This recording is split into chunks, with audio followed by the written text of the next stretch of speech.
نحمده ونستعينه ونؤمن به ونتوكل عليه ونعوذ بالله من شرور أنفسنا ومن سيئات أعمالنا من يهده الله فلا مضل له ومن يضلل فلا هادي له اللهم لك الحمد كما ينبغي لجلال وجهك وعظيم سلطانك اللهم لا نحصي ثناء عليك أنت كما أثنيت على نفسك ولك الحمد حتى ترضى وصلى الله وسلم على سيدنا محمد وعلى آله وأصحابه ومن اهتدى بهديه وجاهد في سبيله إلى يوم الدين أيها الناس أوصيكم عباد الله بتقوى الله أعوذ بالله من الشيطان الرجيم بسم الله الرحمن الرحيم والذين هاجروا في الله لنبوئنهم في الدنيا حسنة ولأجر الآخرة أكبر لو كانوا يعلمون الذين صبروا وعلى ربهم يتوكلون صدق الله العلي العظيم ബഹുമാന്യരായ സഹോദരന്മാരെ അല്ലാഹു സുബ്ഹാനഹു വ തആലയെ സൂക്ഷിക്കണമെന്ന് ആദ്യമായി ഓർമ്മപ്പെടുത്തുകയാണ്. റസൂൽ കരീം സല്ലല്ലാഹു അലൈഹി വസല്ലമയുടെ ജീവിതത്തെ സംബന്ധിച്ചും ചരിത്രത്തെ സംബന്ധിച്ചുമാണ് നാം വിശദീകരിച്ചു കൊണ്ടിരിക്കുന്നത്. മക്കയിൽ അനുകൂലമല്ലാത്ത സാഹചര്യം ഉറപ്പാവുകയും ഇനി ഈ പ്രദേശം ഇസ്ലാമിൻ്റെ പുരോഗതിയെ സംബന്ധിച്ചിടത്തോളവും വളർച്ചയെ സംബന്ധിച്ചിടത്തോളവും അനുയോജ്യമല്ല എന്ന് ബോധ്യപ്പെടുകയും ചെയ്ത സന്ദർഭത്തിൽ അള്ളാഹുവിൻ്റെ ഈ ദീനിനെ സ്ഥാപിച്ച് നിലനിർത്തി അതിൻ്റെ ഏറ്റവും മൂർത്തമായ ഒരു മാതൃക മനുഷ്യ സമൂഹത്തിൻ്റെ മുന്നിൽ അവതരിപ്പിച്ച് അതിനുശേഷം വേണം ഈ ലോകത്തോട് വിട പറയുക എന്ന പ്രവാചകത്വ ദൗത്യം നിർവഹിക്കാൻ മറ്റൊരു പ്രദേശം തെരഞ്ഞെടുക്കുകയും അന്വേഷിക്കുകയും ചെയ്യേണ്ടത് അനിവാര്യമായിരുന്നു. അതിൻ്റെ ഭാഗമായി തിരുമേനി സല്ലല്ലാഹു അലൈഹി വസല്ലം നടത്തിയ പ്രവർത്തനങ്ങളെ സംബന്ധിച്ചാണ് കഴിഞ്ഞ ഏതാനും ആഴ്ചകളിൽ നമ്മൾ വിശദീകരിച്ചത്. മദീനയിൽ നിന്ന് വളരെ അനുകൂലമായ ഒരു സാഹചര്യം രൂപപ്പെട്ടു വരുന്നതും നമുക്ക് കഴിഞ്ഞ വിശദീകരണങ്ങളിൽ നിന്ന് ബോധ്യപ്പെടുകയുണ്ടായി. പല വ്യക്തികളിലൂടെയും അതുപോലെ തന്നെ റസൂൽ തിരുമേനി സല്ലല്ലാഹു അലൈഹി വസല്ലമയെ കണ്ടുമുട്ടി ഇസ്ലാം സ്വീകരിച്ച് നാട്ടിലേക്ക് മടങ്ങിയ പ്രമുഖരായ പല ആളുകളിലൂടെയും മദീനയിൽ ഇസ്ലാമിൻ്റെ ഒരു വേരോട്ടം ആരംഭിച്ച് കഴിഞ്ഞിട്ടുണ്ടായിരുന്നു.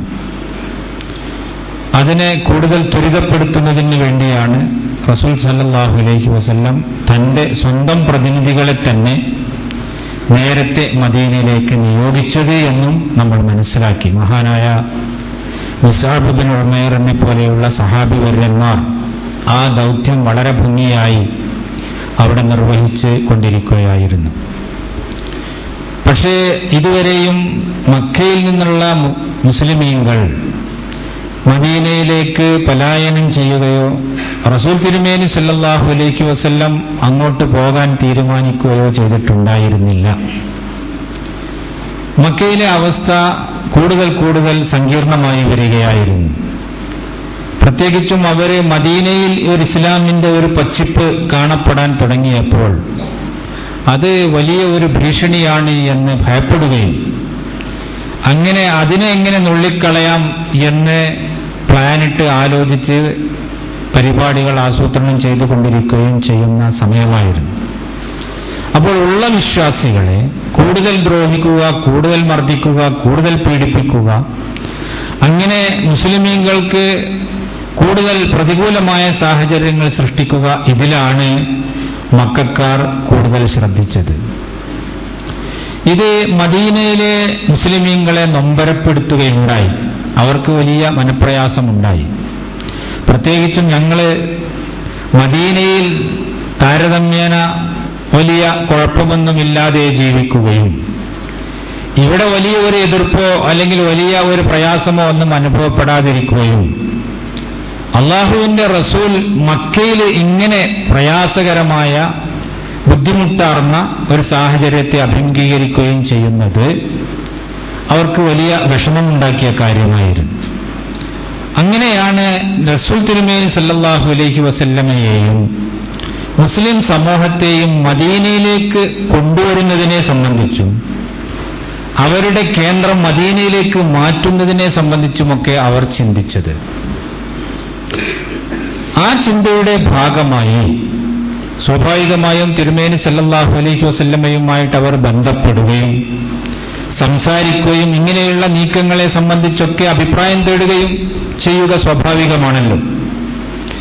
അങ്ങനെ അതിന്റെ ഒരു സുപ്രധാനമായ കാൽവെപ്പ് എന്നുള്ള രൂപത്തിലാണ് മദീനയിൽ നിന്ന് 70-ലേറെ വരുന്ന ഒരു സംഘം ആളുകൾ, വളരെ പ്രധാനിമാരും സമൂഹത്തെ പ്രതിനിധീകരിക്കുന്നവരും അതുപോലെ തന്നെ നേതൃശേഷിയുള്ളവരും ഒക്കെയായ ഒരു 10-70-ലേറെ ആളുകൾ നബി സല്ലല്ലാഹു അലൈഹി വസല്ലമയെ കണ്ടുമുട്ടി ഈ വിഷയത്തിൽ ഒരു അന്തിമമായ തീരുമാനങ്ങളെടുത്ത് അതിനുശേഷം വേണ്ട നടപടികളുമായി മുന്നോട്ട് പോവാമെന്ന് ആലോചിച്ച് മക്കയിലേക്ക് വരാൻ തീരുമാനിക്കുകയുണ്ടായി.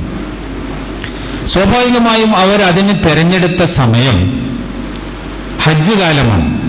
ഹജ്ജ് കാലമാകുമ്പോൾ സംശയങ്ങൾ വളരെ കുറയും.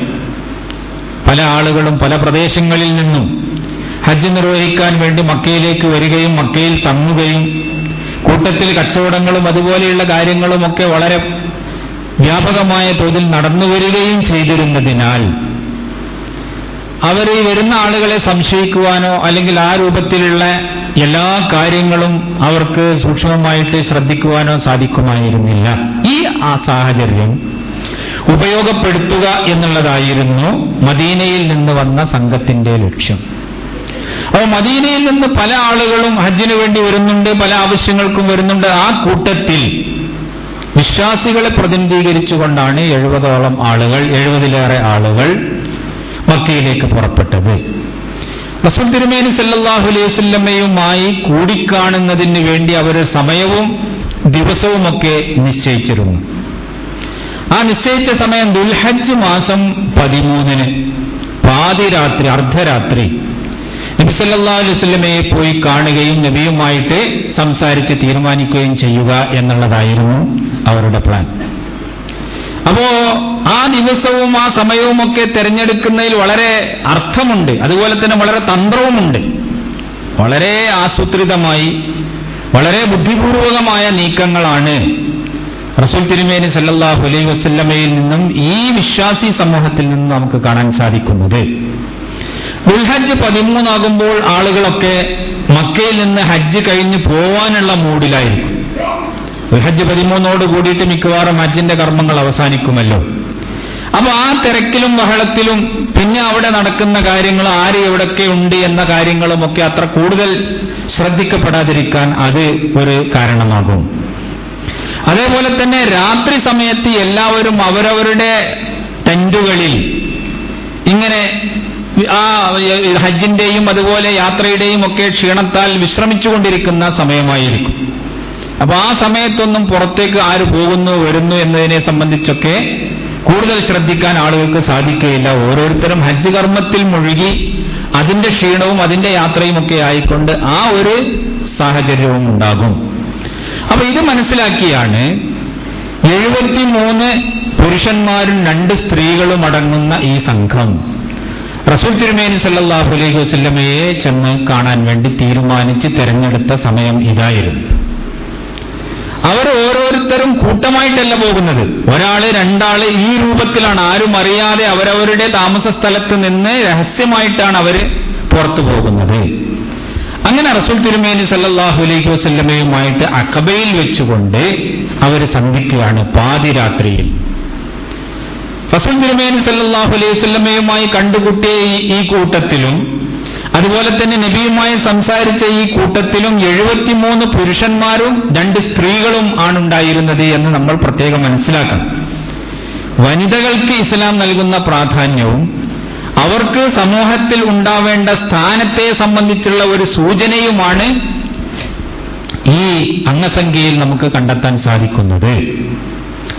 റസൂൽ തിരുമേനി സല്ലല്ലാഹു അലൈഹി വസല്ലം അവരെ കണ്ടുമുട്ടുകയും അവരുമായി നബി സല്ലല്ലാഹു അലൈഹി വസല്ലം സംസാരിക്കുകയും ചെയ്തു. ഒരു അനുസരണ പ്രതിജ്ഞ ആദ്യമായി നിങ്ങൾ ചെയ്യേണ്ടതുണ്ട്. എന്നെ അംഗീകരിച്ചുകൊണ്ടും എനിക്ക് സംരക്ഷണം നൽകാമെന്ന് നിങ്ങൾ വാഗ്ദാനം ചെയ്തുകൊണ്ടും ഉള്ള ഒരു പ്രതിജ്ഞയിലും ഒരു ഉടമ്പടിയിലും നമ്മൾ എത്തിച്ചേരണം. അങ്ങനെ ആ ഉടമ്പടിയിൽ എത്തിക്കഴിഞ്ഞതിന് ശേഷം അങ്ങനെയുള്ള ഒരു ധാരണയുടെയും ഒരു കരാറിന്റെയും അടിസ്ഥാനത്തിലേ എനിക്ക് മദീനയിലേക്ക് വരാൻ സാധിക്കുകയുള്ളൂ എന്ന് നബി സല്ലല്ലാഹു അലൈഹി വസല്ലം അവരോട് വ്യക്തമാക്കി. തിരുമേനി അവരോട് പറഞ്ഞു, തുബായിഊനി അലസം എവത്താ, ഞാൻ പറയുന്നത് കേൾക്കുക, ഞാൻ പറയുന്നത് അനുസരിക്കുക. ഇത് നിങ്ങൾ എനിക്ക് വാക്ക് തരണം, പ്രതിജ്ഞ ചെയ്യണം. ഫിൻ നശാത്തി വൽ കസൽ, ഏത് സാഹചര്യത്തിലും നിങ്ങൾക്ക് നല്ല കാലമായിരുന്നാലും ബുദ്ധിമുട്ടുള്ള കാലമായിരുന്നാലും ഏത് പ്രതികൂലമായ സാഹചര്യത്തിലായിരുന്നാലും എന്റെ നേതൃത്വം അംഗീകരിച്ച് ഞാൻ പറയുന്നത് കേൾക്കുകയും അനുസരിക്കുകയും ചെയ്യുക എന്നതിന് നിങ്ങൾ സന്നദ്ധരാവണം.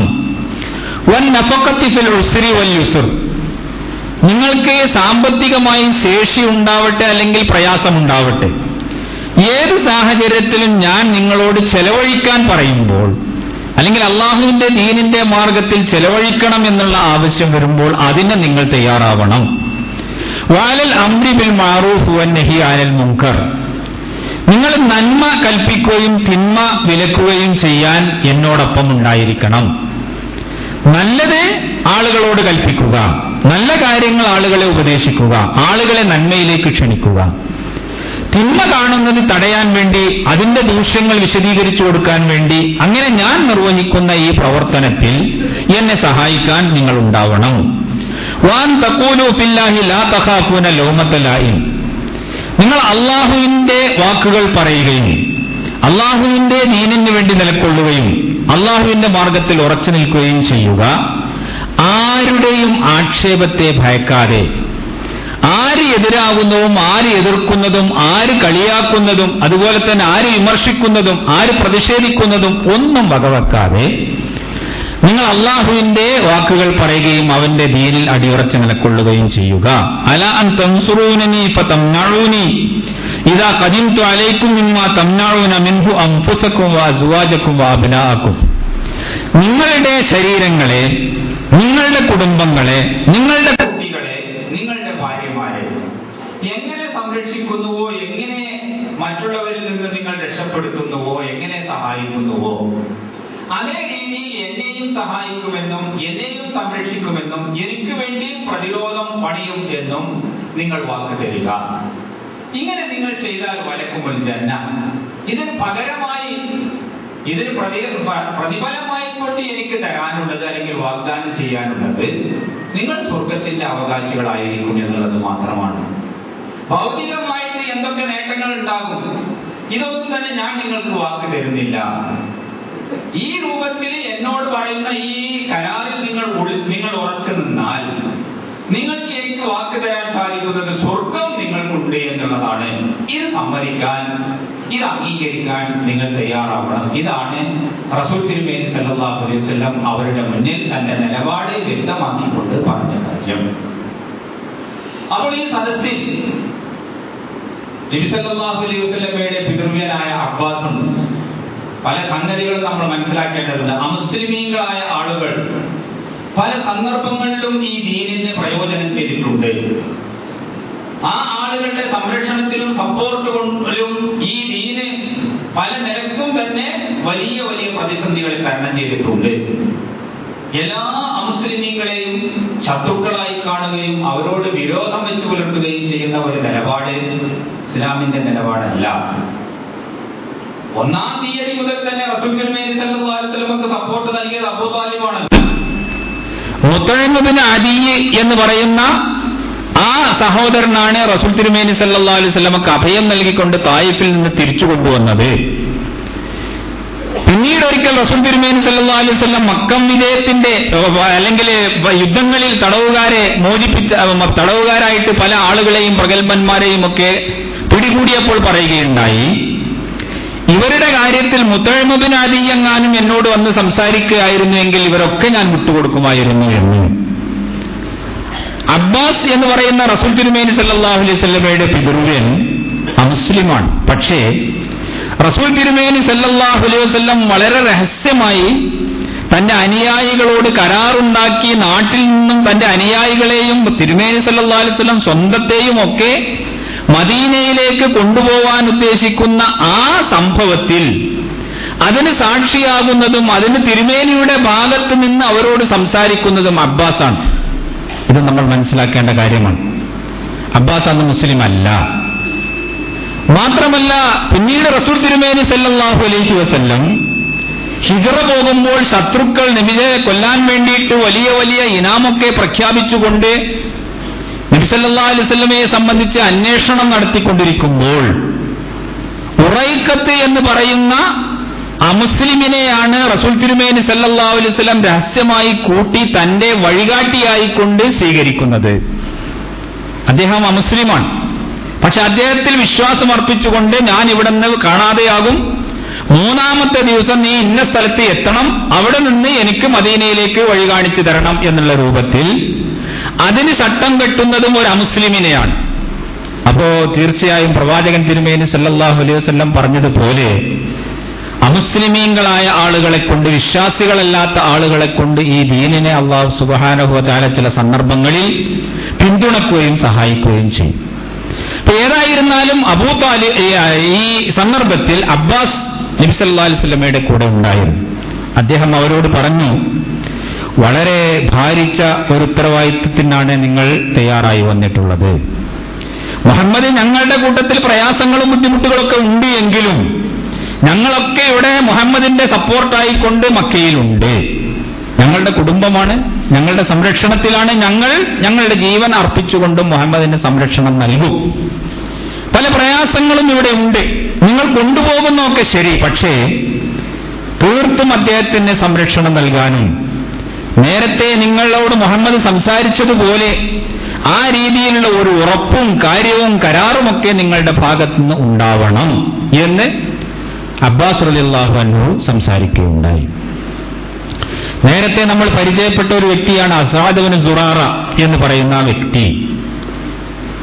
മദീനയിലെ പ്രമാണിയായ ഒരു വ്യക്തിയും നേരത്തെ മുസ്ലിമായ, നേരത്തെ ഇതിനു മുമ്പ് നടന്ന പല നബി സല്ലല്ലാഹു അലൈഹി വസല്ലമയുമായിട്ടുള്ള കരാറുകളിലൊക്കെ പങ്കെടുത്ത് മദീനയിൽ ഇസ്ലാമിക പ്രവർത്തനം നിർവഹിച്ചുകൊണ്ടിരിക്കുന്ന മുസ്അബ് ഇബ്നു ഉമർ റളിയല്ലാഹു അൻഹുവിന്റെ വലങ്കൈയായിക്കൊണ്ടുള്ള ഒരാളാണ് അസ്അദ് ഇബ്നു സുറാറ. അദ്ദേഹം പറഞ്ഞു, ആളുകളെ നിങ്ങൾ കരാർ ചെയ്യാൻ വേണ്ടി വരട്ടെ. നിങ്ങളൊരു കാര്യം മനസ്സിലാക്കണം. ഈ കരാർ ചെയ്തുകൊണ്ട് ഇതിൽ നിങ്ങൾ ഏർപ്പെട്ടാൽ, ഇങ്ങനെയുള്ള ഒരു പ്രതിജ്ഞ ഈ വ്യക്തിയുമായി കൊണ്ട് നിങ്ങൾ നടത്തിയാൽ അതിന്റെ അർത്ഥം ഈ നാടും നാട്ടുകാരും അതുപോലെ തന്നെ ചുറ്റുപാടും എല്ലാ സമൂഹവും നിങ്ങൾക്കെതിരാകും എന്നുള്ളതാണ്. അതിന്റെ പ്രത്യാഘാതങ്ങൾ വളരെ വലുതാണ്, ഭാരിച്ചതാണ്. അപ്പൊ അങ്ങനെയുള്ള എല്ലാ പ്രത്യാഘാതങ്ങളും നേരിട്ട് ചിലപ്പോൾ അതിന്റെ മാർഗത്തിൽ നിങ്ങളുടെ ജീവൻ അർപ്പിക്കേണ്ടി വരും, ചിലപ്പോൾ നിങ്ങളുടെ കുടുംബങ്ങളെ ബലി കഴിക്കേണ്ടി വരും, ചിലപ്പോൾ നിങ്ങളുടെ കൈവശമുള്ള എല്ലാം അതിന്റെ മാർഗത്തിൽ നിങ്ങൾ കൊടുക്കേണ്ടി വരും. ഇതിനൊക്കെ തയ്യാറുണ്ട് എന്ന് ബോധ്യമുണ്ട് എങ്കിൽ മാത്രമേ നിങ്ങൾ നബി സല്ലല്ലാഹു അലൈഹി വസല്ലമയുമായിട്ട് ഒരു കരാറിൽ ഏർപ്പെടാവൂ എന്ന് അദ്ദേഹം വീണ്ടും അതിന്റെ പ്രാധാന്യം ഊന്നിപ്പറഞ്ഞുകൊണ്ട് സംസാരിക്കുകയുണ്ടായി. ഇതിനെല്ലാം ശേഷം അവർ ഒന്നടങ്കം ഞങ്ങൾ ഈ പ്രവാചകനിൽ വിശ്വസിച്ചിരിക്കുന്നുവെന്നും ഞങ്ങളുടെ കുട്ടികളെയും കുടുംബത്തെയും സംരക്ഷിക്കുന്നത് പോലെ ഈ പ്രവാചകനെ ഞങ്ങൾ സംരക്ഷിക്കുമെന്നും അങ്ങ് എല്ലാ സന്ദർഭത്തിലും ഞങ്ങളുടെ കൂടെ ഉണ്ടായിരിക്കണമെന്നും ഞങ്ങളുടെ ഭാഗത്ത് നിന്ന് ഈ സംരക്ഷണത്തിന്റെ കാര്യത്തിൽ ഒരു വിട്ടുവീഴ്ചയും ഉണ്ടാവുകയില്ല എന്നും വാക്കുകൊടുക്കുകയും പ്രതിജ്ഞ ചെയ്യുകയും ഉണ്ടായി. പലരും പറഞ്ഞു, ഞങ്ങള് യുദ്ധം ചെയ്തുകൊണ്ടും അതുപോലെ മറ്റുള്ള ആളുകളുമായി ഏറ്റുമുട്ടിക്കൊണ്ടുമൊക്കെ നല്ല പരിചയമുള്ള ആളുകളാണ്, ഞങ്ങൾക്കിതൊന്നും തന്നെ ഒരു പുത്തിരിയായ അനുഭവമല്ല, ഞങ്ങൾ പറയുന്ന വാക്കാണ്. അതുകൊണ്ട് പ്രവാചകൻ തിരുമേനി സല്ലല്ലാഹു അലൈഹി വസല്ലം മദീനയിലേക്ക് വരാൻ സന്നദ്ധനാവുകയും ഈ പ്രവർത്തനത്തിന്റെ കേന്ദ്രമായിക്കൊണ്ട് മദീനയെ സ്വീകരിക്കുകയും ചെയ്യണം എന്നവർ ആവശ്യപ്പെടുകയുണ്ടായി. റസൂൽ തിരുമേനി സല്ലല്ലാഹു അലൈഹി വസല്ലം ഈ കൂട്ടത്തിൽ നിന്ന് 12 ആളുകളെ പ്രത്യേകമായി തിരഞ്ഞെടുക്കുന്നു. ആ 12 ആളുകൾ, അതേ ഹസ്റജ് ഗോത്രത്തിൽ നിന്ന് 9 ഔസ് ഗോത്രത്തിൽ നിന്ന് 3 ഇങ്ങനെ 2 ഗോത്രത്തിന്റെ പ്രതിനിധികളാണ് യഥാർത്ഥത്തിൽ തിരുമേനിയെ കാണാൻ വേണ്ടി വന്നിട്ടുള്ളത്. അവരെ അവരുടെ നേതാക്കളായിക്കൊണ്ട് നിശ്ചയിക്കാൻ വേണ്ടി അവരോട് പറയുകയും നബി സല്ലല്ലാഹു അലൈഹി വസല്ലം അല്ല തെരഞ്ഞെടുത്ത അവരോട് തന്നെ അവരുടെ കൂട്ടത്തിൽ നിന്ന് 9 3 12 ആളുകളെ തെരഞ്ഞെടുക്കാൻ വേണ്ടി ആവശ്യപ്പെടുന്നു. അവർ സ്വയം നിശ്ചയിക്കുകയാണ്, ഞങ്ങളുടെ കൂട്ടത്തിലെ ഏറ്റവും പ്രഗത്ഭരും യോഗ്യന്മാരുമായ ഞങ്ങളുടെ നേതാക്കന്മാർ ഇവരാണ് എന്ന് പറഞ്ഞുകൊണ്ട് അവരുമായി റസൂൽ തിരുമേനി സല്ലല്ലാഹു അലൈഹി വസല്ലം പ്രത്യേകം സംസാരിക്കുകയും മദീനയിലെ പ്രവർത്തനങ്ങളുടെ എല്ലാം ഉത്തരവാദിത്വവും ചുമതലയും ഒക്കെ ഈ ആളുകളെ ഏൽപ്പിക്കുകയും ചെയ്യുന്നു. അങ്ങനെയാണ് തിരുമേനി സല്ലല്ലാഹു അലൈഹി വസല്ലമയുമായിട്ട് ഒരു കരാറും ചെയ്തുകൊണ്ട് ഈ ആളുകൾ മദീനയിലേക്ക് മടങ്ങുന്നത്. ആ കൂട്ടത്തിൽ അബുൽ ഹൈസം എന്ന് പറയുന്ന ഒരു വ്യക്തി ഉണ്ടായിരുന്നു. അദ്ദേഹം അവരുടെ ഒരു നേതാക്കന്മാരിൽപ്പെട്ട ഒരാളായിരുന്നു. അദ്ദേഹം നബി സല്ലല്ലാഹു അലൈഹി വസല്ലമയോട് ചോദിച്ചു, അല്ലയോ പ്രവാചകരെ, താങ്കളെ ഞങ്ങൾ മദീനയിലേക്ക് കൊണ്ടുപോകുന്നു, താങ്കൾ അള്ളാഹുവിന്റെ ദൂതനാണ് എന്നുള്ള കാര്യത്തിൽ ഞങ്ങൾക്കൊരു സംശയവുമില്ല. പക്ഷേ അങ്ങനെ കുറെ കാലത്തിന് ശേഷം താങ്കളുടെ ദീനിന് വിജയവും ഉയർച്ചയും ഒക്കെ കൈവരിക്കുന്ന സന്ദർഭത്തിൽ അങ്ങയുടെ ജനതയിലേക്ക് തിരിച്ചു പോകുമോ എന്ന് അബുൽ ഹൈസം പ്രവാചകൻ തിരുമേനി സല്ലല്ലാഹു അലൈഹി വസല്ലമയോട് ചോദിക്കുന്നു. അപ്പൊ ഇപ്പൊ ഞങ്ങൾ സംരക്ഷണമൊക്കെ നൽകി, ദീനിന് എല്ലാ പിന്തുണയും നൽകി, ഇപ്പോഴത്തെ സാഹചര്യവും ഇപ്പോഴത്തെ ഈ അന്തരീക്ഷവും ഒക്കെ മാറി അങ്ങയുടെ ദീനിന് വിജയമുണ്ടാകുമ്പോൾ പ്രവാചകൻ തിരുമേനി സല്ലല്ലാഹു അലൈഹി വസല്ലം സ്വന്തം നാട്ടിലേക്കും സ്വന്തം ജനതയിലേക്കും തിരിച്ചു പോകുമോ എന്നാണ് ആ സഹാബിയുടെ ആശങ്ക. റസൂൽ തിരുമേനി സല്ലല്ലാഹു അലൈഹി വസല്ലം അവരോട് പറഞ്ഞു, അന മിൻകും വ അൻതും മിന്നി, ഞാൻ നിങ്ങളിൽപ്പെട്ടവനാണ്, നിങ്ങൾ എന്നിൽപ്പെട്ടവനുമാണ്. ഉഹാരിബു മൻ ഹാറബത്തും വ ഉസാലിമു മൻ സാലംതും, നിങ്ങൾ ആരോടൊക്കെ സമരം ചെയ്യുന്നുവോ അവരോട്, നിങ്ങളുടെ എതിരാളികൾ ആരാണോ അവർ എന്റെയും എതിരാളികളായിരിക്കും, നിങ്ങളുടെ മിത്രങ്ങൾ ആരാണോ അവർ എന്റെയും മിത്രമായിരിക്കും. അപ്പോൾ ഞാൻ നിങ്ങളുടെ കൂട്ടത്തിൽപ്പെട്ടവനാണെന്നും നിങ്ങളെ ഒരിക്കലും തന്നെ കൈയൊഴിക്കുകയില്ല എന്നും പ്രവാചകൻ തിരുമേനി സല്ലല്ലാഹു അലൈഹി വസല്ലം അവർക്ക് വാക്ക് കൊടുക്കുന്നു. ഈ വാക്ക് റസൂൽ തിരുമേനി സല്ലല്ലാഹു അലൈഹി വസല്ലം പാലിക്കുന്നത് നമുക്ക് കാണാൻ സാധിക്കും. ഫതഹ് മക്കയുടെ സന്ദർഭത്തിൽ തിരുമേനി സല്ലല്ലാഹു അലൈഹി വസല്ലമക്ക് മക്കയും പ്രദേശങ്ങളും ഒക്കെ തന്നെ കീഴ്പ്പെടുകയാണ്, ഇസ്ലാമിന്റെ ചൊൽപ്പടിക്ക് കീഴിൽ വരികയാണ്. പണ്ട് ഹിജറ പോയ ആളുകളും അതുപോലെ അവരുടെ കുടുംബവും ഒക്കെ എവിടെയായിരുന്നു, അവരൊക്കെ സ്വന്തം നാട്ടിലേക്കും കുടുംബത്തിലേക്കുമൊക്കെ തിരിച്ചു വരികയാണ്. അപ്പൊ ആ ഒരു സാഹചര്യത്തിൽ പല ആളുകളും പല രൂപത്തിലും സംസാരിച്ചു, പലർക്കും ആശങ്കയുണ്ടായി. തിരുമേനി സല്ലല്ലാഹു അലൈഹി വസല്ലം ഇനി സ്വന്തം നാട്ടിലും സ്വന്തം പ്രദേശത്തുമൊക്കെ നിൽക്കുമോ? ഓരോ മനുഷ്യന്റെയും സഹജമായ പ്രകൃതമാണല്ലോ അത്. സ്വന്തം നാടും സ്വന്തം കുടുംബവും സ്വന്തം ചുറ്റുപാടും ജനിച്ചു വളർന്ന പ്രദേശവുമൊക്കെ ഓരോരുത്തരുടെയും ഒരു വികാരമായിരിക്കും. റസൂൽ തിരുമേനി സല്ലല്ലാഹു അലൈഹി വസല്ലം തന്നെ ഹിജറ പോകുമ്പോൾ മക്കയിലേക്ക് തിരിഞ്ഞുകൊണ്ട് പറയുന്നുണ്ട്, അല്ലയോ മക്ക, നീയാണ് എനിക്ക് ഏറ്റവും പ്രിയപ്പെട്ട നാട്. എന്റെ ജനത ഈ മക്കയിൽ നിന്ന് എന്നെ ആട്ടിയോടിച്ചിട്ടില്ലായിരുന്നു എങ്കിൽ ഒരിക്കലും ഈ പ്രദേശം ഞാൻ വിട്ടുപോവുകയില്ല എന്ന്. അത് മനുഷ്യനാ ജന്മനാ ഒരു മനുഷ്യന്റെ പ്രകൃതി വികാരമാണ്. അപ്പോൾ ഈ ഒരു വികാരം പ്രവാചകൻ തിരുമേനി സല്ലല്ലാഹു അലൈഹി വസല്ലമയിലും ഉണ്ടാകുമോ എന്ന ആശങ്ക പലർക്കും ഉണ്ടായിരുന്നു. പ്രത്യേകിച്ചും മദീനക്കാർക്ക് അതൊരു നിർണായകമായ നിമിഷമായിരുന്നു. അപ്പോൾ തിരുമേനി സല്ലല്ലാഹു അലൈഹി വസല്ലം അവരോട് പറയുകയാണ്, ജനങ്ങൾ മുഴുവൻ ഗനീമത്ത് സ്വത്തുകളും അതുപോലെ തന്നെ യുദ്ധസാധനങ്ങളുമായി കൊണ്ട് അവരവരുടെ പ്രദേശങ്ങളിലേക്ക് പോകുമ്പോൾ മദീനക്കാരെ, നിങ്ങൾക്ക് നിങ്ങളുടെ പ്രവാചകനെയും കൂട്ടി നിങ്ങളുടെ വീടുകളിലേക്ക് പോകുന്നതല്ലേ അഭിമാനകരം, സന്തോഷകരം എന്ന് ചോദിക്കുന്നു. അത് മദീനക്കാർ ഇഷ്ടപ്പെടുന്നു. അതെ, ഞങ്ങൾക്ക് പ്രവാചകൻ മതി, വേറെ ഒന്നും തന്നെ ഞങ്ങൾക്ക് ആവശ്യമില്ല. ആ പ്രവാചകനെയും കൂട്ടി മദീനക്കാര് മദീനത്തേക്ക് പോകുന്നതാണ് നമുക്ക് ഫതഹ് മക്കയ്ക്ക് ശേഷവും കാണാൻ സാധിക്കുന്നത്. അപ്പോൾ ഈ ഒരു വാക്ക് റസൂൽ തിരുമേനി സല്ലല്ലാഹു അലൈഹി വസല്ലം അവർക്ക് കൊടുത്തിട്ടുണ്ടായിരുന്നു. അങ്ങനെ ആ ഉടമ്പടി, അവരുമായിട്ടുള്ള ആ കരാർ നടന്ന് സാധാരണഗതിയിൽ എല്ലാവരും പിരിഞ്ഞു പോവുകയും ഈ ആളുകളെല്ലാം തന്നെ അവരുടെ പ്രദേശങ്ങളിലേക്ക് തിരിച്ചു പോവുകയും ചെയ്യുന്നു. ഇത് സ്വാഭാവികമായും രാത്രി ഇങ്ങനെ ചില സംഭവങ്ങളൊക്കെ നടന്നിട്ടുണ്ട് എന്നതിന്റെ സൂചനകൾ അധികകാലമൊന്നും രഹസ്യമായി നിൽക്കുകയില്ലല്ലോ.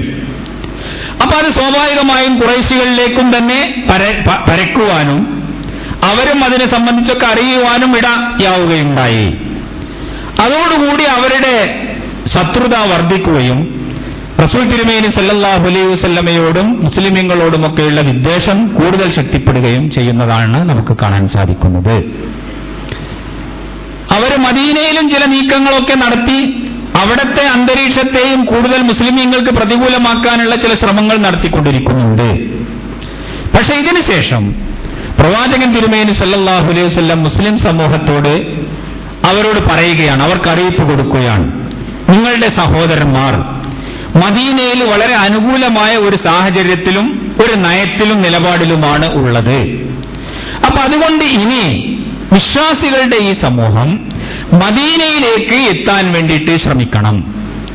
മദീനയിൽ പോയി ഹിജ്റ പോയിക്കൊണ്ട് ആ ഒരു സംഘത്തോട് ചേരാൻ, സത്യവിശ്വാസികളുടേതായ ആ സമൂഹത്തോട് ചേരാൻ എല്ലാവരും ശ്രമിക്കണം എന്നുള്ള ആഹ്വാനമാണ് പിന്നീട് റസൂൽ തിരുമേനി സല്ലല്ലാഹു അലൈഹി വസല്ലം നൽകുന്നത്.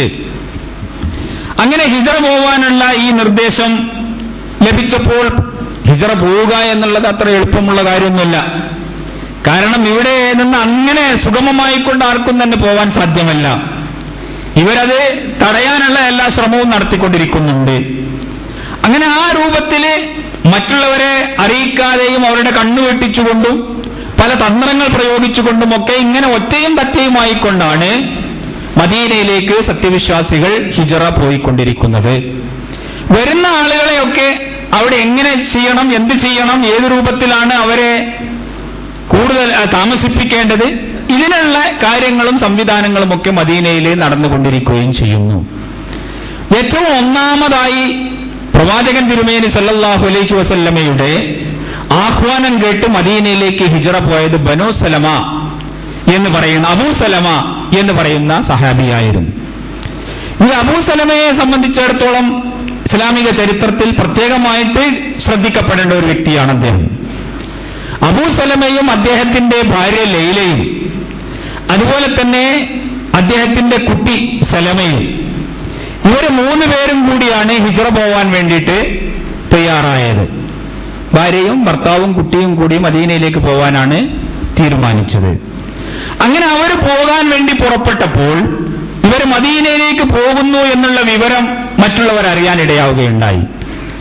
അപ്പോൾ അദ്ദേഹത്തിന്റെ ഭാര്യയുടെ ആളുകൾ വന്നുകൊണ്ട് പറഞ്ഞു, നീ പോവുകയാണെങ്കിൽ നീ പോയിക്കോ, പക്ഷെ ഞങ്ങളുടെ ഗോത്രത്തിലെ ഈ പെണ്ണിനെയും കുട്ടിയെയും കൊണ്ടുപോകാൻ പറ്റുകയില്ല. അങ്ങനെ ലൈലയെ അവർ തടഞ്ഞു വെക്കുകയുണ്ടായി. മാത്രമല്ല ഈ കുട്ടിയെയും, അപ്പോ അത് കേട്ടപാടെ അബൂ സലമയുടെ ഗോത്രക്കാരായ ആളുകൾ അവരും വന്നുകൊണ്ട് പിന്നീട് അവരും തമ്മിലുള്ള ശകാരവും അതുപോലെ തന്നെ അങ്ങോട്ടും ഇങ്ങോട്ടുമുള്ള കലഹവുമാണ് നമുക്ക് കാണാൻ സാധിക്കുന്നത്. ഈ കുട്ടിക്ക് വേണ്ടിയിട്ട് അങ്ങോട്ടും ഇങ്ങോട്ടും പിടിവലി കൂടുകയുണ്ടായി. കുട്ടി പെണ്ണിന്റെ കൂടെയാണോ വേണ്ടത്, പുരുഷന്റെ കൂടെയാണോ വേണ്ടത് എന്നുള്ള അന്നത്തെ കാലത്തിൽ ഈ ഗോത്രങ്ങൾ തമ്മിലുള്ള പെരുമാറ്റവും അവർ തമ്മിലുള്ള നിലപാടുകളുമാണ് ഇതിൽ നിന്ന് നമുക്ക് മനസ്സിലാക്കാൻ സാധിക്കുന്നത്. പുരുഷന്റെ കൂടെ അയാളുടെ ഗോത്രക്കാരും സ്ത്രീയുടെ കൂടെ അവളുടെ ഗോത്രക്കാരും കൂടിക്കൊണ്ട് കുട്ടിക്ക് വേണ്ടി പിടിവലി കൂടി. അങ്ങനെ ആ കുട്ടിയുടെ കൈ വേർപ്പെടുന്നത് വരെ അവർ അങ്ങോട്ടും ഇങ്ങോട്ടും വലിച്ചു എന്നാണ് പറയുന്നത്. ഏതായിരുന്നാലും ശരി, അബൂ സലമയെ പോകാൻ അനുവദിക്കുകയും ഈ സ്ത്രീയെ തടഞ്ഞു വെക്കുകയും ചെയ്തു. 1 കൊല്ലത്തോളം ഈ സ്ത്രീക്ക് പോകാൻ സാധിച്ചില്ല എന്നാണ് ചരിത്രത്തിൽ നിന്ന് നമുക്ക് മനസ്സിലായി. എല്ലാ ദിവസവും അവര് പോവാൻ വേണ്ടി തയ്യാറായി വീട്ടിൽ നിന്ന് പുറത്തേക്ക് വരികയും അങ്ങനെ അവരെ പോവാൻ അയക്കാതെ കണ്ട് അവരെ പ്രയാസപ്പെടുത്തുകയും അങ്ങനെ കരഞ്ഞുകൊണ്ട് ഈ കാലം കഴിച്ചുകൂട്ടുകയും ചെയ്തിരുന്നു എന്നാണ് ഇസ്ലാമിക ചരിത്രത്തിൽ നിന്ന് മനസ്സിലാക്കാൻ സാധിക്കുന്നത്. അവസാനമായി അവരുടെ ഈ ദാരുണാവസ്ഥ കണ്ടുകൊണ്ട് ചില ആളുകൾ ഇടപെടുകയും അവര് ഈ സ്ത്രീയെ പോവാൻ വേണ്ടിയിട്ട് അനുവാദം കൊടുക്കാൻ വേണ്ടി ആ ഗോത്രക്കാരോട് പറയുകയും അങ്ങനെ 1 കൊല്ലത്തിന് ശേഷമാണ് ഇവർക്ക് മദീനയിലേക്ക് പോകാൻ അനുവാദം കിട്ടിയത്. എന്നിട്ട് അവരുടെ പോക്കിനെ സംബന്ധിച്ചും വളരെ രസകരമായ ചരിത്രമുണ്ട്. അതായത് 1 പെണ്ണും 1 കുട്ടിയും മാത്രമാണ് മക്കയിൽ നിന്ന് മദീനയിലേക്ക് പോകാൻ വേണ്ടിയിട്ട് ഒരുങ്ങി തയ്യാറായി വരുന്നത്. അവിടെ എത്തുമോ, യാത്രയിൽ കൂടെ ആരെങ്കിലും ഉണ്ടാകുമോ എന്നൊന്നും തന്നെ ഒരു ഉറപ്പും ഇല്ല. ആ രൂപത്തിലാണ് ഈ ലൈല എന്ന് പറയുന്ന സഹോദരിയും ഈ കുട്ടിയും കൂടി ഹിജറ പോവാൻ വേണ്ടിയിട്ട് തയ്യാറായി വരുന്നത്. തൻഈം എന്ന് സാധാരണ ഇന്ന് മക്കയുടെ വളരെ ഹറമിന്റെ വളരെ തന്നെ തൊട്ടുള്ള ഒരു സ്ഥലത്ത് എത്തിയപ്പോൾ ഉസ്മാൻ ഇബ്നു തൽഹ എന്ന് പറയുന്ന വ്യക്തി അവരെ കാണുകയാണ്. അവരോട് ചോദിക്കുന്നു, സഹോദരി നീ എങ്ങോട്ടാണ് പോകുന്നത്? അപ്പോൾ അവർ പറയുന്നു, ഞാൻ മദീനയിലേക്ക് എന്റെ ഭർത്താവിന്റെ കൂടെ ജീവിക്കാൻ വേണ്ടി അങ്ങോട്ട് പോവുകയാണ്. ഉസ്മാൻ ഇബ്നു തൽഹ പിന്നീട് അറിയപ്പെടുന്ന ഒരു സഹാബിയായി മാറിയെങ്കിലും അന്ന് അദ്ദേഹം മുസ്ലിം അല്ല.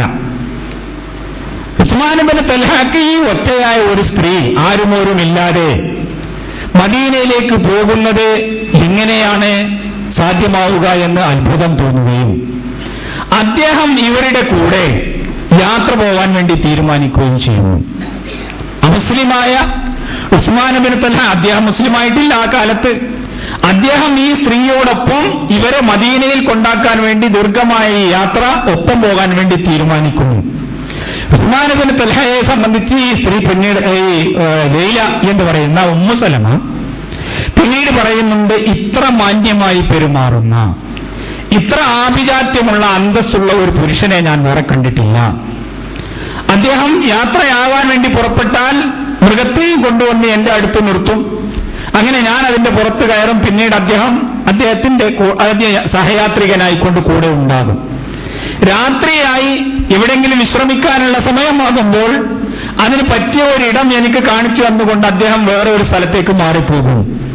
അപ്പൊ ആ രീതിയിൽ വളരെ കുലീനമായി, വളരെ ആഭിജാത്യത്തോടുകൂടി, വളരെ അന്തസ്സായി പെരുമാറുന്ന ഒരു വ്യക്തിയായിരുന്നു ഉസ്മാൻ ഇബ്നു തൽഹ എന്ന് പിന്നീട് അദ്ദേഹത്തെ സംബന്ധിച്ച് അവർ വാഴ്ത്തിക്കൊണ്ട് പറയുന്നത് നമുക്ക് കാണാം. അദ്ദേഹം അമുസ്ലിമാണ് ആ കാലത്ത്. അപ്പൊ ഇങ്ങനെയുള്ള കുറെ വ്യക്തികൾ ഇസ്ലാമിക ചരിത്രത്തിൽ രേഖപ്പെട്ട് കിടക്കുന്നത് നമുക്ക് കാണാൻ സാധിക്കും. എല്ലാ അമുസ്ലിമീങ്ങളും ഇസ്ലാമിന്റെ ശത്രുക്കളല്ല എന്നും പലപ്പോഴും അവരുടെ സഹായവും അവരുടെ പിന്തുണയുമാണ് ഇസ്ലാമിന് ഗുണകരമായിട്ടുള്ളത് എന്നും ഈ ചരിത്രങ്ങൾ നമുക്ക് നൽകുന്ന പാഠമാണ്. ഏതായിരുന്നാലും ഈ രീതിയിൽ ഈ ഉമ്മു സലമ മദീനയിൽ എത്തിച്ചേരുകയും തന്റെ ഭർത്താവിന്റെ കൂടെ ചേരുകയും അവരോടൊന്നിച്ച് ജീവിക്കുകയും ചെയ്യുന്നത് നമുക്ക് കാണാം. അങ്ങനെ ഒറ്റയായും തറ്റയായും ഒക്കെ സഹാബിമാർ ഒന്നടങ്കം പലരും മദീനയിൽ വരികയും മദീനയിൽ ഖുബായിൽ വെച്ചുകൊണ്ട് അവരെ സ്വീകരിക്കുന്നതിന് വേണ്ടിയും ആവശ്യമായ നടപടികൾ അവർക്ക് ഒത്താശകൾ ചെയ്തു കൊടുക്കുന്നതിനും സാലിം എന്ന് പറയുന്ന പ്രസിദ്ധനായ സഹാബിയെ അബൂ ഹുദൈഫ എന്ന് പറയുന്ന അദ്ദേഹമാണ് സാലിമിന്റെ യജമാനോ ഉടമയോ ഒക്കെ ആയിക്കൊണ്ടുണ്ടായിരുന്നത്. അദ്ദേഹം ഏർപ്പാടാക്കി വെക്കുകയും ചെയ്തിട്ടുണ്ടായിരുന്നു. അങ്ങനെ ഖുബായിൽ ചെന്നുകൊണ്ട് ഈ ആളുകളെ സ്വീകരിക്കുക, അവരെ വ്യത്യസ്തമായ വീടുകളിലും അതിനു പറ്റിയ കേന്ദ്രങ്ങളിലുമൊക്കെ താമസിപ്പിക്കുക, അങ്ങനെയുള്ള ഒരു രീതി സ്വീകരിച്ചുകൊണ്ട് മുഹാജിറുകളായ ആളുകൾക്ക് അഭയം നൽകാൻ മദീനക്കാരൊക്കെ മത്സരബുദ്ധിയ മുന്നോട്ട് വരികയും ചെയ്തത് നമുക്ക് കാണാം. അവസാനമായി മക്കയിൽ നിന്നുള്ള വിശ്വാസികളൊക്കെ പൊതുവെ എല്ലാവരും തന്നെ മദീനയിൽ എത്തിപ്പെട്ട ഒരു സാഹചര്യത്തിലാണ് റസൂൽ തിരുമേനി സല്ലല്ലാഹു അലൈഹി വസല്ലം ഹിജ്റ ചെയ്യാൻ വേണ്ടി തീരുമാനിക്കുന്നത്. തിരുമേനി സല്ലല്ലാഹു അലൈഹി വസല്ലം ഹിജ്റ പോകുന്നതിന് മുമ്പ് മുസ്ലിമീങ്ങൾ പൊതുവെ എല്ലാവരും പോയിട്ടുണ്ടായിരുന്നു മദീനയിലേക്ക്. പിന്നീട് ബാക്കിയുണ്ടായിരുന്ന അബൂബക്കർ സിദ്ദീഖ് റളിയല്ലാഹു അൻഹുവും റസൂൽ തിരുമേനി സല്ലല്ലാഹു അലൈഹി വസല്ലമയും അലി ഇബ്നു അബീ ത്വാലിബും അതുപോലെ തന്നെ യാത്രോപകരണങ്ങളോ അല്ലെങ്കിൽ മറ്റു പ്രയാസങ്ങളോ കാരണത്താൽ ഒരു നിലക്കും യാത്ര ചെയ്യാൻ സാധ്യമല്ലാതെ ഉള്ള ദുർബലരായ പാവപ്പെട്ടവരായ ഏതാനും വിശ്വാസികളും മാത്രമേ പിന്നീട് ആ സമയത്ത് മക്കയിൽ ഉണ്ടായിരുന്നുള്ളൂ. ബാക്കിയുള്ളവരെല്ലാവരും റസൂൽ തിരുമേനി സല്ലല്ലാഹു അലൈഹി വസല്ലം ഹിജ്റ പോകുന്നതിന് മുമ്പ് തന്നെ തന്റെ അനുയായികൾ മുഴുവൻ അവിടെ എത്തി എന്ന് ഉറപ്പുവരുത്താൻ റസൂൽ തിരുമേനി സല്ലല്ലാഹു അലൈഹി വസല്ലം ശ്രദ്ധിച്ചിരുന്നതായിട്ട് നമുക്ക് കാണാം.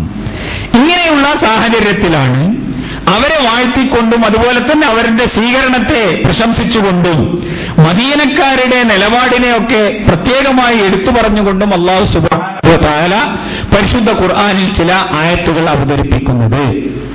ഇങ്ങനെ ഹിജ്റ വരുന്നവരായ ആളുകളെ സ്നേഹിക്കുകയും അവരെ സ്വന്തം സഹോദരന്മാരായിക്കൊണ്ട് കാണുകയും സ്വന്തം ആവശ്യങ്ങളെക്കാൾ കൂടുതൽ മുൻഗണന നൽകിക്കൊണ്ട് അവരുടെ ആവശ്യത്തിന് മുൻഗണന നൽകുകയും ചെയ്യുന്ന ഒരു സാഹോദര്യ ബന്ധമാണ് ആ മദീന സമൂഹം പ്രകടിപ്പിച്ചത് എന്ന് ഇസ്ലാമിക ചരിത്രം പരിശോധിച്ചാൽ നമുക്ക് കാണാം. അപ്പൊ ഇസ്ലാമിന് വേണ്ടി എല്ലാം വെടിഞ്ഞ ത്യാഗിവര്യന്മാരായ ഒരു വിഭാഗം എന്നുള്ള രൂപത്തിൽ മുഹാജിറുകളെയും ആ മുഹാജിറുകൾക്ക് എല്ലാ താങ്ങും തണലുമായി വർത്തിച്ചുകൊണ്ട് ഇസ്ലാമിന്റെ ആദ്യ സമൂഹങ്ങളെ വേണ്ടവിധം സൽക്കരിച്ചുകൊണ്ട് അതിനാവശ്യമായ എല്ലാ പിന്തുണയും നൽകിയവർ എന്നുള്ള രൂപത്തിൽ അൻസാറുകളെയും ഇസ്ലാമിക ചരിത്രത്തിൽ വേറിട്ട് നിൽക്കുന്ന രണ്ട് വിഭാഗമായി നമുക്ക് മനസ്സിലാക്കാൻ സാധിക്കും.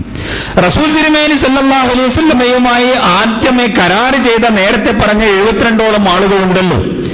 ഈ ആളുകളുടെ ചരിത്രം നമ്മൾ പരിശോധിച്ചു നോക്കിയാൽ ഇവരിൽ ഏകദേശം എല്ലാ ആളുകളും ബദർ യുദ്ധത്തിൽ പങ്കെടുത്തിരുന്നുവെന്നും അവരിൽ പകുതിയോളം ആളുകൾ റസൂൽ തിരുമേനി സല്ലല്ലാഹു അലൈഹി വസല്ലമയുടെ ജീവിതകാലത്ത് തന്നെ പല സമരങ്ങളിലും ഷഹീദായവരാണ് എന്നും അതിൽ വലിയൊരു വിഭാഗം ആളുകൾ റസൂൽ തിരുമേനിയോടൊപ്പം എല്ലാ യുദ്ധങ്ങളിലും പങ്കെടുത്തവരാണ് എന്നും നമുക്ക് കാണാം. എന്ന് പറഞ്ഞാൽ അവരുടെ ആത്മാർത്ഥതയും ദീനിന് വേണ്ടിയിട്ടുള്ള സമർപ്പണവും റസൂൽ തിരുമേനി സല്ലല്ലാഹു അലൈഹി വസല്ലമയോട് അവർ നടത്തിയ ആ പ്രതിജ്ഞ എത്ര ശക്തമായിട്ടാണ് അവർ പാലിച്ചത് എന്നും നമുക്ക് ആ ചരിത്രത്തിലൂടെ മനസ്സിലാക്കാൻ സാധിക്കും. ഇത് എല്ലാ കാലത്തുമുള്ള ഇസ്ലാമിന്റെ അനുയായികളെ സംബന്ധിച്ചിടത്തോളം ഗുണപാഠമാണ്.